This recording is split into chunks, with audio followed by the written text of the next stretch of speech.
இந்த நெகை சுத்தி ஏன் வருது? என்ன சார் அது கேள்வி? உடம்புன்னா ஏதோ ஒரு பகுதியில் சில பிரச்சனைகள் வரும். அது டாக்டர்களுக்கு அதை பற்றி நிறைய தெரியும்.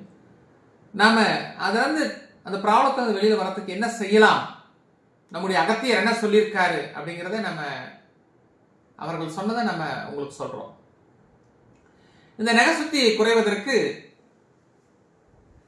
சின்ன வெங்காயம், கல்லுப்பு, சுடுசாதம் சமளவு 1:1:1 இது மூணையும் எடுத்து நல்லா அம்மிக்கல்ல வச்சு மை மாதிரி அரைக்கணும். நல்லா கையில் நல்லா அரைக்கணும்.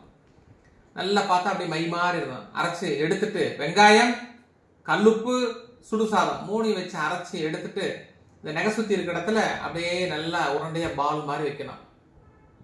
வைத்தால் அதிகபட்சம் 2 நாள், அதிகபட்சம் இன்னும் போனாலும் 3 நாளைக்குள்ள என்னன்னு கேட்டீங்கன்னா இந்த நெகை சுத்தி உங்களுக்கு அந்த வலி அந்த ப்ராப்ளம் குறைவதற்கு வாய்ப்புகள் உண்டு. நம்பிக்கை இருந்தால் நீங்க செஞ்சு பாருங்க. ஸோ நம்முடைய ப்ரோக்ராம்ஸை நிறைய பார்த்துட்டு இருக்கீங்க.